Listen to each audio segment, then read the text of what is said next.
Hello friend, welcome to my channel. तर आज आपण बनवणार आहोत सोले कढी गोडे. तर त्यासाठी मी इथे 1 वाटी सोल्यांचे दाणे काढून घेतलेले आहे आणि हे तव्यावर टाकून भाजून घ्यायचे आहेत. त्यावर थोडं तेल घालून घ्यायचं आहे. विदर्भ स्पेशल रेसिपी आहे मित्रांनो. नंतर इथे थोडं दही घेतलेलं आहे 1 वाटी. नंतर त्यामध्ये बेसन घातलेलं आहे आणि तिखट, मीठ, हळद पाव चमचा घातलेला आहे. इथे आपले दाणे पण छान भाजून झालेले आहेत. हे एका प्लेटमध्ये काढून घेऊया. नंतर इथे 5-7 मिरच्या घ्यायच्या आहे हिरव्या. त्यावर थोडं तेल टाकून त्या पण चांगल्या प्रकारे भाजून घ्यायच्या आहेत. नंतर इथे मिक्स करून घ्यायचं आहे, पूर्ण पातळ करून घ्यायचं आहे. त्यानंतर थोडं मिक्सरमधून हे वाटण काढून घ्यायचं आहे. हिरव्या मिरच्या, लसूण, जिरं आणि कोथिंबीर. तर अशा प्रकारे हे वाटण काढून घ्यायचं आहे. त्यानंतर एका कढईमध्ये तेल घालायचं आहे.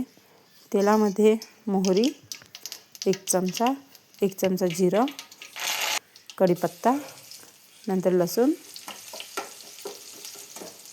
पेस्ट. त्यानंतर हे वाटण आपल्याला थोडं यामध्ये घालायचं आहे. त्यानंतर थोडं मीठ घालायचं आहे, थोडी हळद, पाव चमचा तिखट आणि हे मिक्स करून घ्यायचं आहे.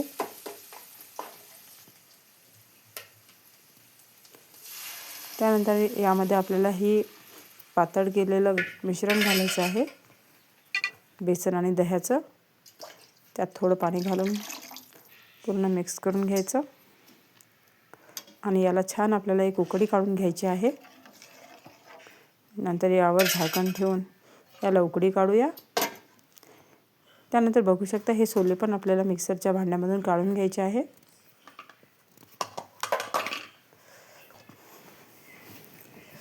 तर अशा प्रकारे काढून घ्यायचं आहे. जास्त जाडं पण नाही आणि बारीक पण नाही. त्यामध्ये अद्रक, लसूण, मिरचीचा पेस्ट घालायचा आहे, पाव चमचा तिखट आणि पाव चमचा हळद.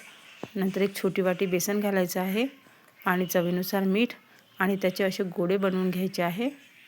आणि हे गोळे आपल्याला या उकडीमध्ये घालायचे आहेत. तर बघू शकता कढी आपली छान उकळत आहे. तर यामध्ये हे सर्व गोळे आपल्याला घालायचे आहे. त्यानंतर याला 5-10 मिनिटं छान उकडून घ्यायचं आहे.